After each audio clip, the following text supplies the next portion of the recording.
most babies, they breathe through their belly only. Yeah. And so evolutionary, it makes sense that we start breathing through our belly only, and then we develop the intercostal muscles in our rib cage at the age of 2 or 3. So we add chest breathing.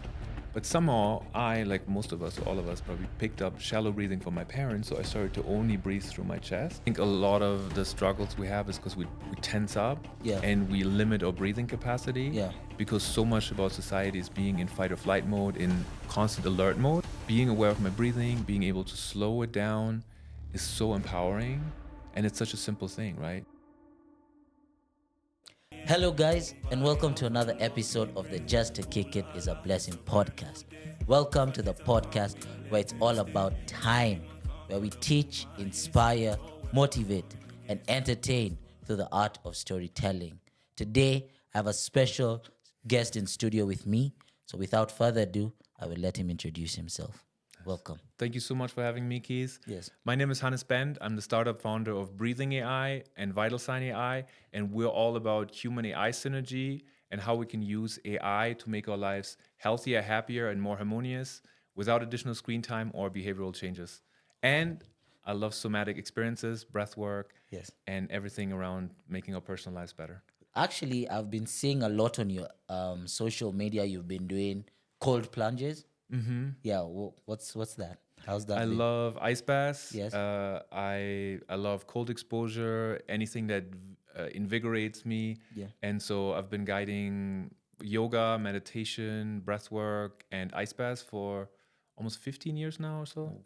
So it's been a long time. And I love to do it everywhere I go. Okay. So, So I think before we get to what we are meant to discuss today, you could let us know a bit what Breathing AI does and what Vital Sign AI does. mhm. Yeah.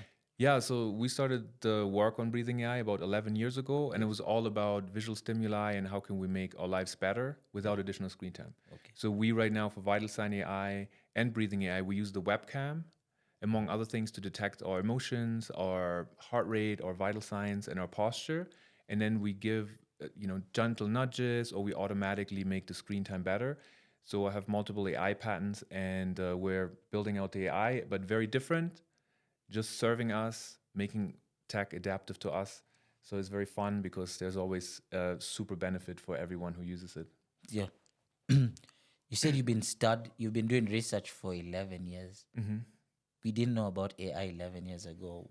How did you come across such research? Yeah, so 11 years ago, it was a science-art collaboration. Yeah.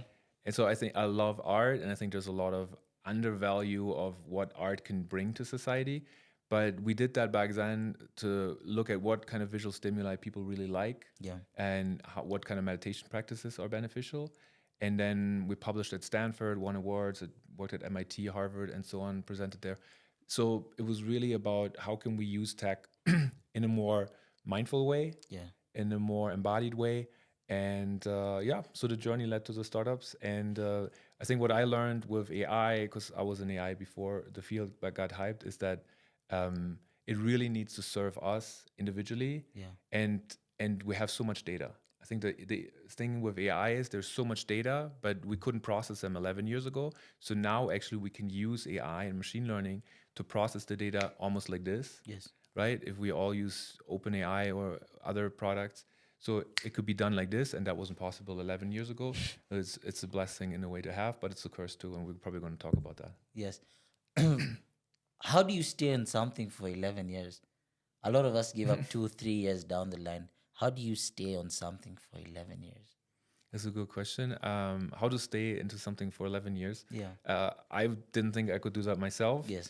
But it feels it's my purpose, and it's such a fun thing, and especially with AI now, and people are very invested in personal growth, personal development. I think it's a never-ending field. So there's really just exploration and curiosity every day, and I think that's the main thing. I think curiosity and care is everything that drives me, and that's really everything that has gotten me this far. Yeah. I think it's always just being curious about things and having fun, and when there are challenges, having momentum. I think a lot of the people who burn out, you don't get that momentum. So make sure you get any kind of momentum at any point, and that momentum really shifts from kind of burnout phase or something to getting the motivation up again. Yeah. So, w- one of the questions for why we're here today, on one of my posts that was talking about um, your mind, thoughts that intertwine, you commented, when I was heavily depressed in my 20s, I played Radiohead's Kid A on repeat. But then later, I had to change my breathing patterns to become happy and healthy. CBT did not do much as it didn't impact my nervous system enough. Shallow breathing equals stress. Slow, deep breathing equals happy body and mind for me. So, my question is, can you share for us a defining moment when you really had to prioritize your mental health? Or Yeah. just tell us, how was that whole experience, growing up as a 20-year-old depressed and everything? Yeah. Yeah, first of all, I never said I was depressed. Yeah. I wasn't wanted to accept that I had depression. Yes. So for me, it was other people who had depression, but for me, it was different. Yeah. Which is very interesting because I do think I was highly depressed. Yeah. But mental health was for me a stigma. I didn't want to talk about it in a way. So what really shifted it for me, unfortunately, was deep crisis, Yeah. like a breakup, heartbreak. It's always a heartbreak. It's always a heartbreak, right? Yeah. And then I remember my ex left a blue yoga mat there, and then I thought, oh, maybe I should listen to all my friends who said, go do yoga, Hannes, and stuff. And then I finally did, Yeah. and it was just so profound, the experience of doing my first yoga, my first meditation, my first breath work, Yeah. first ice bath, and it was just I always felt like I was getting better, Yeah. and I was feeling happier and healthier. So I kept going with it, and no matter what thoughts or judgments I had prior about mental health or depression, it just made me healthier and happier, and then I just wanted to share it. So Okay. that also keeps me going. Yeah. How did you know that, or how did you come to the terms that, you were depressed? It's just seeing the difference. I think oftentimes we don't know what actually is going on until we see the difference on where things are before and after. Yes. And a lot of habits actually that help us is that because we know what the difference is between when we don't feel well and when we feel well, and Yeah. then knowing how we can make that difference. So when I was feeling so depressed and stuff, I only knew that I did that because then I had moments of clarity doing yoga or breath work and stuff. And then that led me to the realization, hey, wait, I can have this clarity more often if I do more of this. Yeah. And then I feel less depressed. And then I realized, oh, I was actually in a very depressed, dark place. State. And then I accepted, hey, I can do something about it, and I gotta keep the routine and the habits going. And that's also a hard part, but it's then fun to do it because you know that there's a goal that you can achieve, which is happiness. Yes. When you were depressed, did you ever have suicidal thoughts? Yeah, Okay. yeah, I did. Yeah. I did have suicidal thoughts when I was depressed. Yeah. I never executed it, but people who I had friends who who committed suicide, and one ex of mine actually, she committed suicide, and Yeah. it was a sunny day. She put herself in front of the railroad. I shouldn't say it, but how it happened. But it was a sunny day, and she took her life. Yeah. And she just met her parents before. She met our mutual best friend, and so you never know. And you never know what's going on inside of people. Yeah. You never know the struggles they face. So it's always important to check in with each other, and especially if they're on medication. In her case, you never know how that affects them also as well. So I'm a big proponent of preventative health. Anything we can do that doesn't involve pills or so. Yeah. Obviously, sometimes they're necessary, but I never took pills. But I got lucky that I wasn't one of the ones who took their lives, but it is definitely an issue globally. I think that people take their lives based on depression, so we got to do something about it. Yeah. Looking back at that moment, because I also have a friend. I also have know a couple of people who unfortunately have taken their own lives. Do you feel like there was any signs that you could see? With her, yeah, there are signs, but then you don't You don't think they really would do it, Yeah. because it's a bright day, middle of the day. Why would they do that? Yeah. And another friend jumped from a building. You just don't expect them That. to do it. So I think it's a lot of community needed and openness to talk about these struggles. Yeah. And being vulnerable about it. I think everybody usually listens to it, and there's space for it. And if they don't, they're not good friends in the first place. So Like also because you're in the space for AI and you're in the space for looking out for behavior and everything, do you think there's always a shift in behavior? Because for me, when I look at my friends, there was a slight shift of behavior from the unusual that it wasn't too readable, but looking back, you could kindly say, okay, yeah, we should have noticed this and that. Yeah. That's true. Yeah, there are small little signs. Yeah. But I think it is necessary to just really have one-on-one conversations and be vulnerable. And if they don't share it, maybe just do something interesting with them, going to a breathwork class or going to something where you have internal awareness. And there's a lot of different practices. Obviously, I'm a big proponent of breathwork. Yeah. And I think that's oftentimes shifted. So if somebody doesn't want to talk about it, they do something so profound that then shifts their mindset internally and they realize, oh, wow.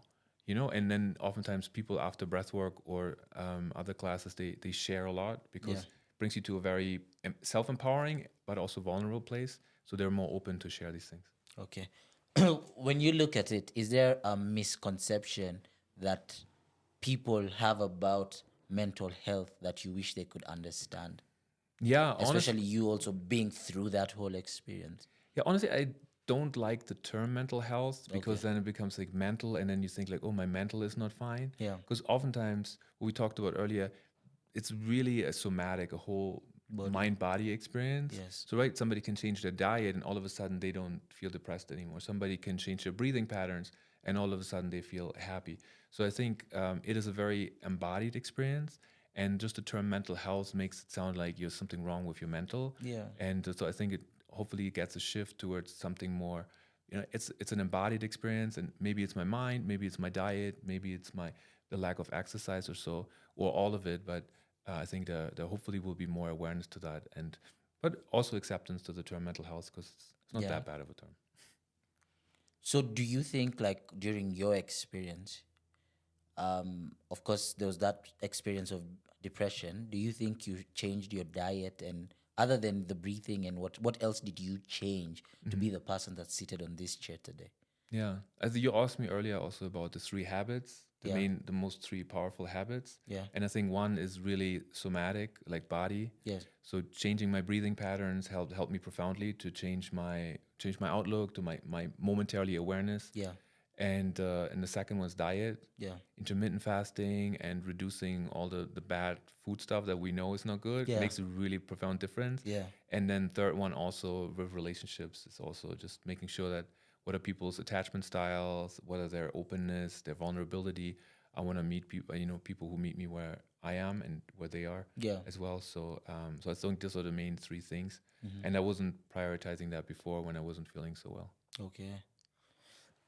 when you're saying you keep on talking about breath work. So I'm sure there's someone here listening to this and is asking, what exactly is breath work, and why do you put so much importance in it?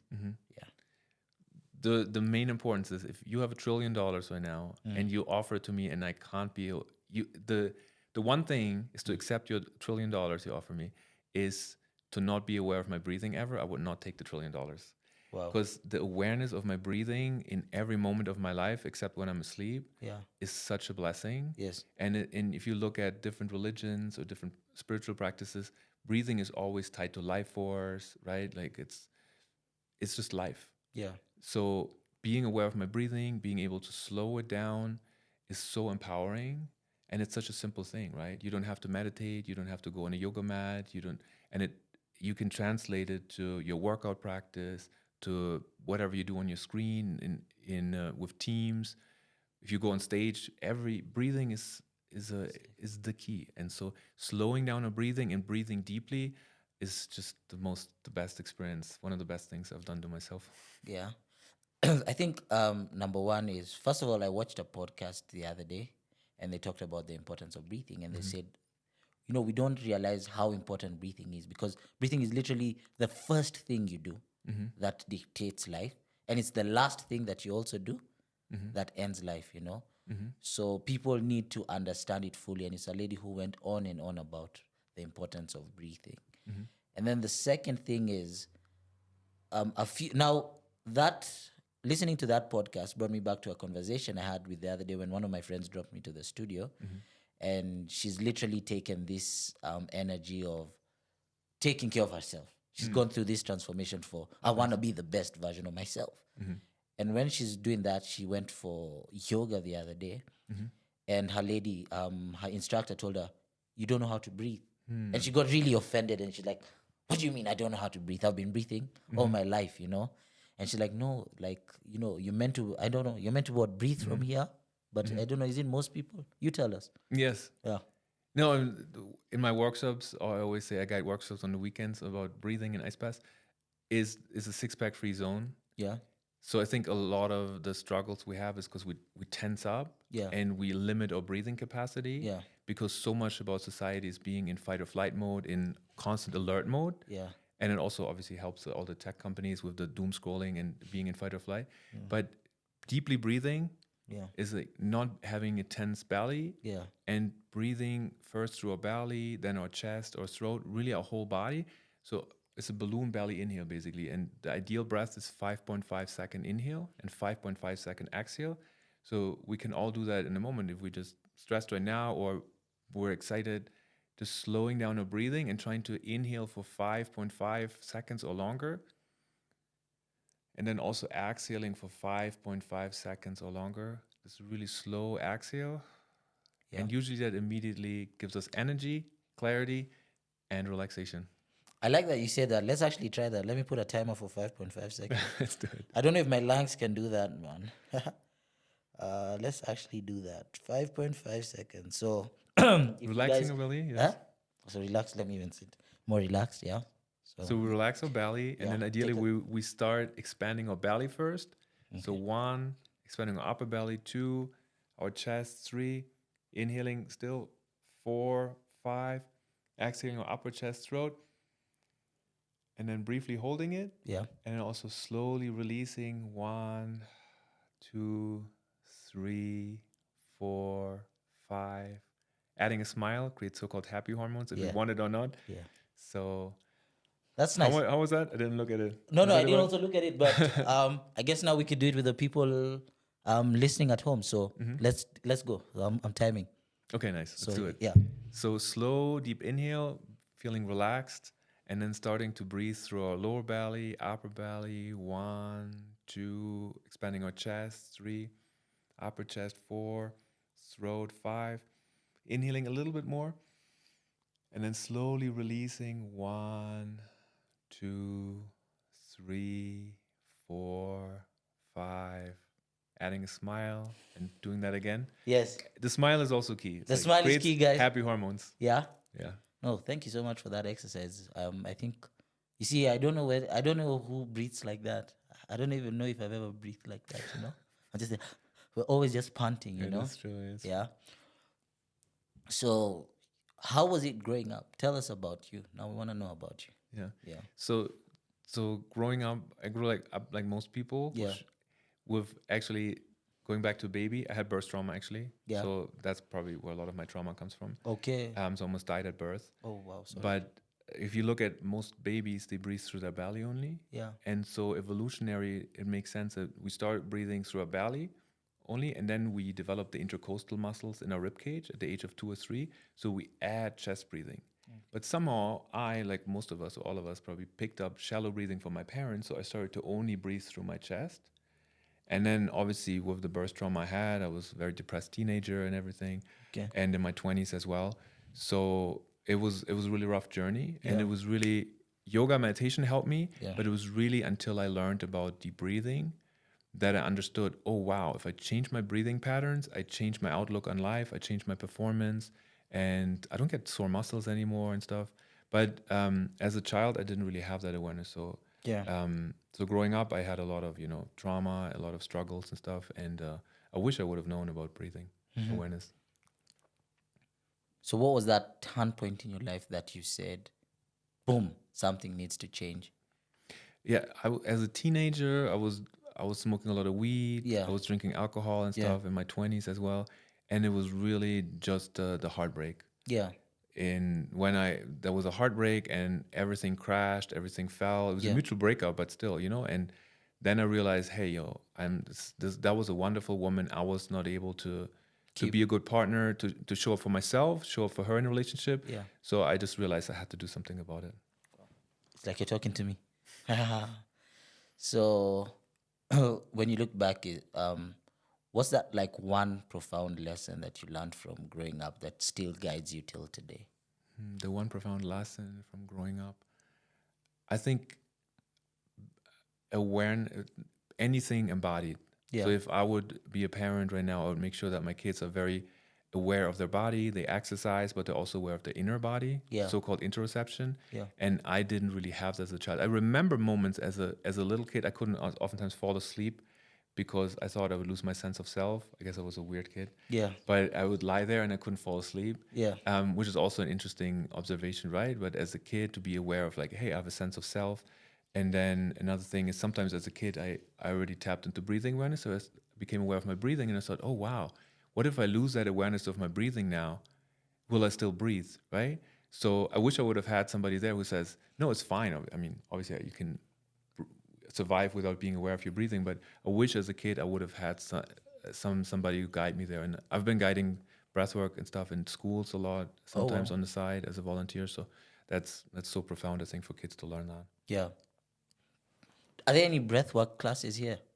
Yeah, actually, I'm going to guide a workshop. It's a Saturday, so I'm going to guide it this afternoon after this. And then there's, I think, a few other people. So I think I'm really busy with my AI startup, so I don't do that many workshops. Yeah. But I highly encourage anyone to just check out breathwork and On workshops. Okay.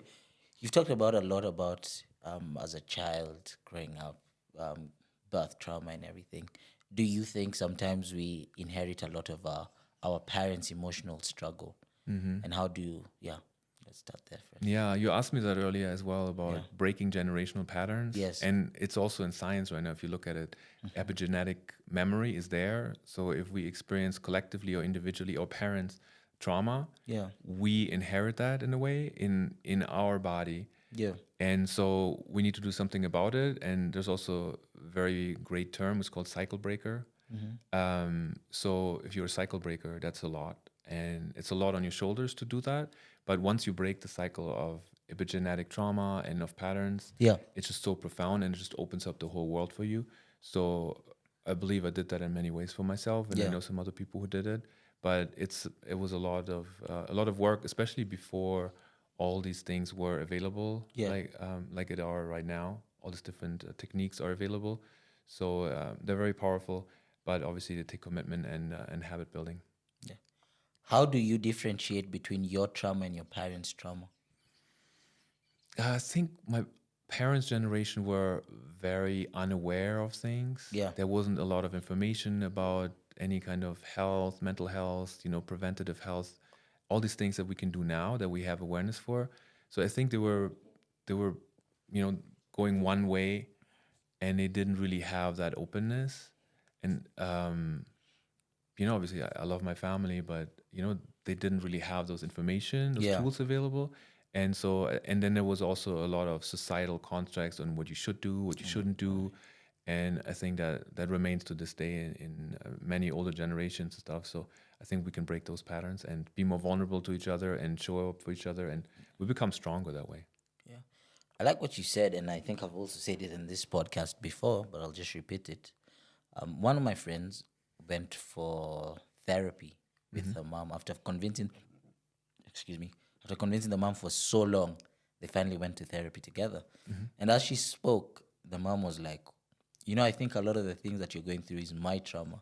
It's things I didn't heal from. Interesting.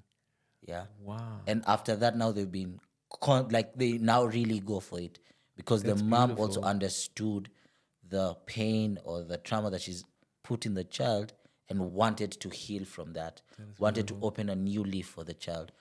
So I keep on trying to tell people that I think that sometimes, especially to parents listening to this, sometimes you might think your child is going through something, but they're not even going through something they know, because it's a battle that you fought, or not even fought. It's a battle that you passed on to them that you didn't want to fight. So it's about time that parents recognize that, and address that issue. What do you think? It's a beautiful story Yeah. that you connect with your parents through therapy. Yeah. I personally, I'm a big fan of therapy and Yeah. doing it, but there's also many ways that therapy can't access those things because a Yes. lot of the trauma that we have is very embodied and in our unconscious, in our nervous system. So it's hard to access it with therapy. Yeah. That's why I love somatic practices so much, meaning using the body, Mm-hmm. because sometimes people do exercise with their parents, right? Yeah. And they run with their parents, or they might do breath work, or any kind of hiking experience, and people connect through that because they use their body. They do deep conversations with each other, look each Yeah. other in the eye. So I think it's beautiful exercise to do something with their parents, and not to, because a lot of parents won't go to therapy Yeah. with you, but maybe you take them on a hike first, or maybe do something one-on-one with them, and then you share a little bit what you've been going through, what you're doing, and what helps you, and then maybe they open up. I like what you said because my dad does that through golf. So Nice. yeah, like that's how he gets us to open up and to talk about things, and he also talks about things. So now I've now kind of understood it's that somatic approach of life, As an entrepreneur, how do you stay mentally fit? Because I know entrepreneurship can be tough.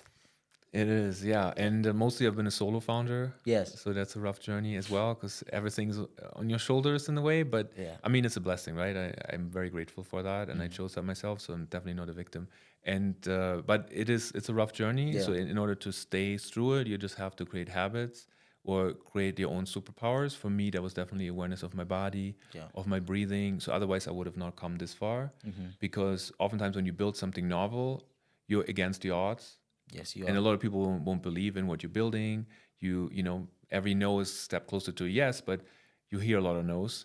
So you need to make sure that you're in a good place. And for me, that is breathing awareness. So even talking now, right, I can be aware of my breathing, breathe deeply, and that made the key for me. And then obviously, using my body a lot, and not thinking, I'm gonna I still do that sometimes, being on the screen too much and not taking a break. Yeah. And that's a bad habit, but because if we take breaks, also with breathing AI, we offer that actually with our product, using AI for that.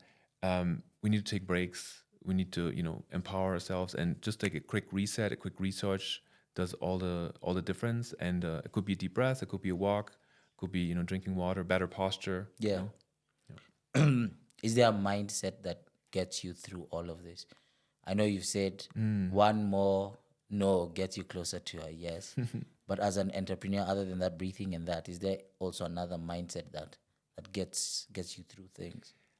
I think we live in very chaotic times. So when you ask what helps me, is just to realize that nobody really knows what's coming, especially, and keeping a beginner's mind in every moment. So curiosity and care are key for me. Yeah.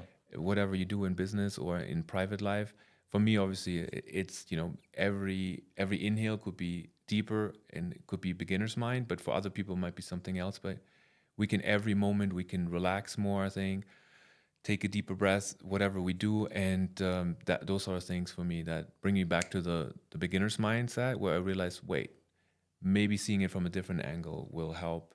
Maybe creating more space within myself will open myself up for more oxygen, more energy, and for a new outlook. So that's the thing. Just trying to do whatever you can to keep beginner's mind or create that beginner's mind for you. Because being stuck in this world right now with overflow of information, with too much noise, is a very tricky one. So, but everybody develops their own tools. For me, it was definitely that. Yeah. Do you think that so there's this huge debate, and we all know it. Is technology good or bad? What do you think? I think in many ways, AI or tech is just an acceleration and amplification of what we already focus on too much, probably, which is a very attention economy, paying attention to the phones, and so the algorithms are developed for that, which obviously is very bad, and in many ways, because we're very dopamine addicted and screen addicted, and what I think is hopefully going to be a shift towards how can we use AI to serve us as holistic human beings more, and that's a huge opportunity. Yeah. But that's still very niche right now. But everything was niche in the beginning, and then will be big because we have so much data, we have so much information in our body, and right now we're only using the visual cortex, and all the algorithms are developed to grab our attention, right? And put us into this doom scrolling fight or flight mode. So how can we do that to mitigate it? It probably has to also be done through technology. Yeah. So creating more somatic embodied technologies, I think, is key, and it's going to be essential. I fully believe in that. That's why I've been doing it for over 11 years, Yeah. and I think That's that would be the key. So like I said in the start, 11 years is crazy to commit to something for 11 years. So well done in that. And, we wish you the best. Do you, and, you've talked about social media, screen time and everything. What do you think is the effect that social media is having on us and relationships with others? Because you also talked about how your relationships were important to become the person you are today. What do you think the role is in social media is playing? yeah, Are we more connected or more lonely? yeah, it's a good question. Are we more lonely or more connected with social media, right? Yeah. I really use it for professional purposes. Yes. So and then sometimes entertainment or so. Yeah. But I try to not place too much value on like self-worth. I think you asked me about that too. Yeah. Like generating self-worth from something that other people who are not even physically present in your life is a very tricky path. Almost you can call it unhealthy, but Yes. like the younger generations, like I didn't grow up with social media, so I have a different perspective where, hey, I didn't have this. If my friend doesn't pick up the call when I call him with the the cable line, Yeah. I grew up in little villages, I won't be able to see him today, and then I got to play by myself or something. Yeah. So but these days everybody's so interconnected, and there's a lot of FOMO and stuff, so it's a different approach. That's why I think taking breaks from social media and making sure that we do something else, we do something for ourselves, Yeah. and we empower ourselves is very key in this all like very noisy space of social media that's just designed to hook us up in the so-called attention economy and dopamine addiction. Yeah. Do you find it easy to disconnect from life? Disconnect from life. Like disconnect from social media? Yeah. Yeah. I think there was another question you asked me earlier too, like to disconnect, and Yeah. what was a profound experience to disconnect? Yeah. I did, for instance, a 10-day silent Vipassana meditation, Okay. where What's I that? didn't even, you'd basically sit for 10 hours every day in Yeah. silent meditation, and you're not allowed to journal, you're not allowed to look at any phone, nothing. You're not even allowed to look into the eyes of another person. And I did that over many years. And then you have a 2-hour daily practice as well. But when I did the 10 days, I'd even turned the mirror down. So I didn't even have the self-reference for myself, which was very interesting. Yeah. Because then I realized, wait, when was the last time that for 10 days I didn't even look at myself? And so that was a very profound experience, and obviously it's very intense. And now in current life right now, taking 10 days off is very tricky to not look at the phone. But that was a very interesting experience to disconnect. And it just made me realize, hey, I was so happy. I was so happy disconnected for 10 days, just meditating.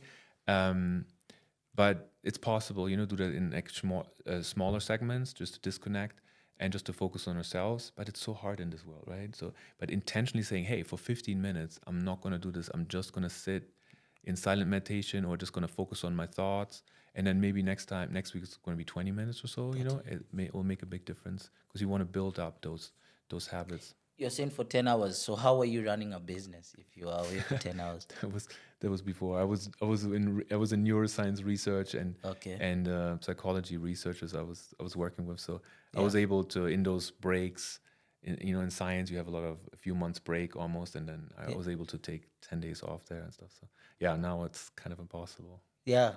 That's what I was wondering. I was like, 10 days, man. Especially as an entrepreneur, as an entrepreneur, every day is a work day. It is. You don't have no days off, Yeah. But tell me more about the whole thing about not even looking at yourself, because that must seem so interesting.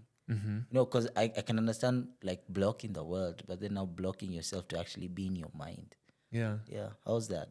I think we first of all, I find it interesting when we look in the mirror, we never really truly see how we look, because it's already like mirror, like 180-degree difference. So, but we're so right now with social media accustomed to like, post selfies or see other people at their best, and so actually taking a break from that and just saying, hey, I'm not going to even look at myself. Yeah.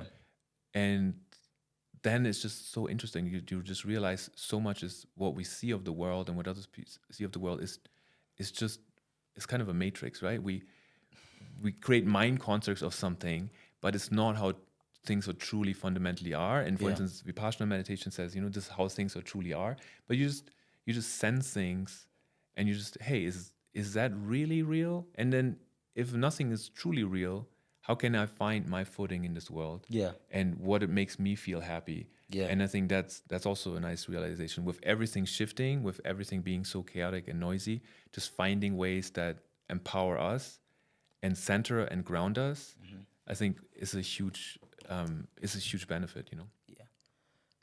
Another thing I see that people are constantly addicted to these days is dopamine. What's with this dopamine addiction? Yeah, we talked about it earlier, Yeah. how dopamine addiction is also Yeah. related to food, Yeah. right? Like processed food and all this like Yeah. bad diet and stuff, and then gambling and all these other things that Yeah. are out there, drug abuse, too much alcohol and stuff, and all Mm-hmm. this. So in a way, it's a bit of an escapism, I think, and it's the algorithms are really designed to grab our attention. That's what's called the attention economy. Yeah. So all these highly sophisticated algorithms that billions are basically being put into being developed to grab every millisecond of our attention. And when we're not entertained, we're looking somewhere else. So they're designed to put us in so-called fight or flight mode. Yeah. And the fight or flight mode basically is doom scrolling. So that meaning when we were only right in tribes, we were looking for food, then we would be in fight or flight when we're looking at finding a predator like a lion that might attack us, Yeah. or we really need food, so we need to be hyper alert to scan the landscape of where we can get water or food. And so those algorithms right now are hijacked our brain in a similar way to get us into this constant doom scrolling mode, because our body then thinks, hey, wait, I need to be in this mode because survival and stuff. Yeah. And it's not. But so if there's so much being developed into grab our attention in such a sophisticated way, it's really hard to combat that with something else. Yeah. So we need to obviously develop different technologies, but also for ourselves, be more in community, I think, being, without a lot of drugs and just to be present. And that's a really hard thing to do in a society that's really designed to grab every millisecond of our attention. What's the issue with that flight or fight mode? And what is the normal mode that a human being should be? Well, I'd argue that mostly we're probably in fight or flight these days. Yeah. Sadly, with all the way our society and tech is being designed all over the world. But fight or flight is really the ironically sympathetic nervous system that we have. So it's basically our heart rate is more increased. Yeah. We're more into like fight mode, right? Or flight. We run away from something, from a predator. So I would argue that probably the most healthiest way, and arguably how humans lived for thousands of years mostly, was probably very relaxed, meaning in the parasympathetic part of the nervous system. And that's actually when our heart rate is slower, our breathing rate is slower. We're actually much better at multitasking then, and actually like perceiving things. Yeah. And but hopefully we can design technology and society more towards that relaxed state that we could be in. And I think that's probably our natural state, and not the fight or flight state that we're so Used to. designed to. Yeah. You've spoken about different generations. And you spoke about how you grew up compared to how kids are growing up these days. By 11, 10, 9, child has the newest iPhone, permanently scrolling on TikTok or other apps. YouTube Shorts has become such a big thing as well for these kids. Do you think they'll struggle more than us? I do think so, yeah. I think the younger generation just growing up with this kind of screens. Yeah. And I remember when I grew up, it was like I wouldn't get a Game Boy because my parents wouldn't like me to get a Game Boy or a PlayStation. And I didn't like it because I was not cool then with the cool kids. Yeah. So probably these days it's similar. If you don't have the latest app or this thing, you're probably not part of the cool kids. Yeah. So you have to be kind of part of it to be accepted, which is a very tricky thing because it takes a lot of power to not be in those groups.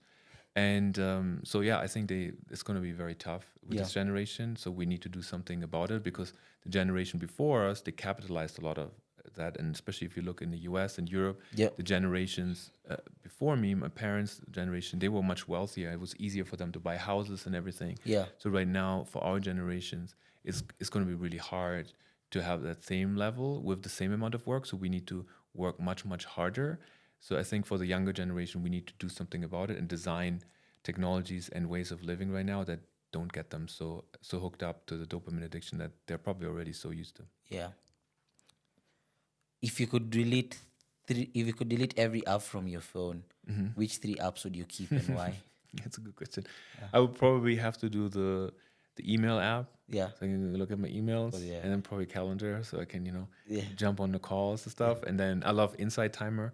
Yeah. It's a great meditation app, which is for free. I have a profile there as well, and it just there's a lot of creators on there that offer the very simple tools. Yeah. Even just like live events where you can connect with communities all over the world and talk to them, where you can learn about different practices that help you. Some of them could be breathwork, some of them could be meditation things. Yeah. This is a great app, and so I would choose those three because they're kind of work related and also personal growth. And how does Haynes stay mentally fit other than the breath work? How do you stay? Yeah. I want to get into golf. Yes. But I play tennis, I play basketball, paddle. I like to hike. I love to hike. Yeah. I love swimming, nature, everything. I mean, just hearing the birds here right now, I just love that. And Yeah. so, yeah, any kind of exercise I can get in, I'll do it.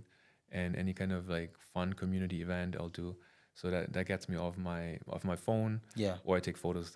But otherwise, yeah, I love being active. I love all those things. And ice baths, of course. Yeah. Previously, when you were you always active as a 20-year-old still when you're going through your depression state? With my depression, somewhat. I had really bad diet though. Yeah. And obviously I was breathing very shallow when I was depressed and stuff. And I was drinking way too much alcohol. Yeah. And before that I was smoking weed too much as well. But yeah, I was somewhat working out a little bit. But then also, even when I worked out or played a lot of football, like I got a lot of sore muscles and injuries very easy. So actually, if you do breath work, it helps you so much. I don't get sore muscles anymore. Yeah. So I'm way better than when I was around 20, when I should have been more at my peak of my body. Yeah. But now I'm so much healthier and stronger just through breath work. It shows the power of food and breath work, Sure, yeah. Yeah. As we wrap this, I don't know if there's anything I missed to ask you. I think like the power of artificial intelligence will be Yes. so profound. Okay. Because it can process data so much. Yeah. And what I just want to emphasize that we have this vastness of data with our body. Yes. Just looking at that way. And I think a lot of us, when we live our lives, we don't like prioritize those data. So we prioritize like the screen addiction, the connection to a visual cortex. It's like fight or flight mode. So actually exploring the vastness of our body and of the beautiful world we have is such a profound thing. So it leads to more love and kindness and better businesses as well and better society. Yeah. So I would just share that with everyone. Just how can we use current tech, artificial intelligence, and community to empower us? Yeah. And yeah, create a healthier, happier, and more harmonious world, ideally. Okay. I don't know if you had anything you wanted to ask us. Sure. What inspired you to bring the topic of mental health into your podcast? I think, like I shared before, is I lost a friend, and then I've also had my fair share of struggle. So that's why when you told me that you went through a depression stage because of a girl that broke your heart, but it was a mutual breakup. Same story as me. I went through a dark phase in my life. Yes, it was a mutual breakup, but like I felt like I'd lost someone so important to me. And just the same way you said, like even looking back, you're like, probably they could have been the one. But, because you are not ready as a person, because, again, you were struggling with yourself, doing all these things, excessive drinking, smoking, and all those things, you don't get to realize that, yeah. That's interesting. So, thank you for sharing that. It's just also breaking the stigma around the topic. And, when you look at the suicide rates, it's 7 to 10 men. So how, like around the world, more men commit suicide. Like you'll barely find a country in the world out of all these countries we have where the suicide rate is higher for women. Suicide actually is not even a good thing at the end of the day, but how do we drastically reduce the number of men, committing suicide? So that's why I started this conversation, to have this podcast, to have conversations with people like you, to help break the stigma and to show people that even people who are achieving such amazing things, Mm-hmm. doing research in, places like Harvard and ever, they've struggled. Mm-hmm. So just fight a little bit more, your battle's not over. Yeah. Also, what do you think about the 4 A's? For? Like awareness, acceptance, action, and alignment. For me, they're always very key because Yes. a lot of times I think when loneliness or depression happens, Yeah. especially with young men as well, there might not be awareness publicly, Yeah. or they might be aware of it, but they might not accept it because Yeah. it's so. And then the other thing is, but if you accept it, then you have to take action to align yourself with a healthier life. Okay. So where do you think? Because I think a lot of in society awareness is missing, and you're bringing this beautifully here with your podcast. Yeah. So how can we increase more awareness through the podcast, of course, but in our daily life, what do you think how can we speak to people who might not be comfortable with the topic? I think like what you said is awareness, acceptance, action, and alignment. You, no matter how much you listen to things like this, yes, no matter how much awareness is created, if you do not accept, do action and alignment, it's useless. So we could do our part, but it's up to other people to do their part. You can't literally like feed the other person. You could create the food for them. Now it's them to feed themselves. So for us, it's how much awareness can we create, and how can we create awareness in other ways other than this that also appeal to other people. So it doesn't have to be through a podcast. Maybe someone might not listen to a podcast. Could be through a song, could be through a speech, could be through a football game, could be through sports. It could be through different other avenues, but to try and create as much awareness as possible. So someone who knows they've seen certain signs can now accept, action, and align. Because we all know sometimes we're not at our perfect state, but it's like that. You don't want to accept it, you don't want to take the action, and you'll never align to it. But one of the other things that I saw that really changed my life profoundly, and I've said it a couple of times, is journaling. And I have this journal that I carry everywhere that asks me a different question every day. And sometimes the question is so hard you don't really want to answer it, but you force yourself to get to know a little bit more about yourself. Just the same way you've said, breathwork has changed my life. Yeah. Journaling. Nice. Well, you're bringing beautiful awareness to these topics, and I think also highlighting how we need to accept our struggles and take action, create better habits to align ourselves with more happiness. It's beautiful. So thank you so much. And I think the last thing is, especially to men, no one is coming to save you. The moment you realize that, when you accept, before you even do action, that acceptance should be, no one is coming to save you. Yeah, that's true. I love that. And also what we talked earlier with social media, knowing that nobody is coming to save you, just knowing awareness that like people's perception of you can change in a moment. It doesn't matter, really. It doesn't matter. And especially in this noisy world, you know, be out there, accept the struggles, take action and stuff, find your community and find ways that help you feel better. And because life's short, it should be beautiful. And People also rarely think about you. A lot of us people true. we live in our mind saying, what's he saying about me? You know what I'm saying? Social media, but you kind of realize that people rarely see. People are already fighting enough battles to be thinking about what did Tupac say or what did Tupac do, Live your life the way it is, True, And as you accept and action and align, I think the one question that you need to ask yourself is, do I want to die with the talents that I was brought on this earth to do?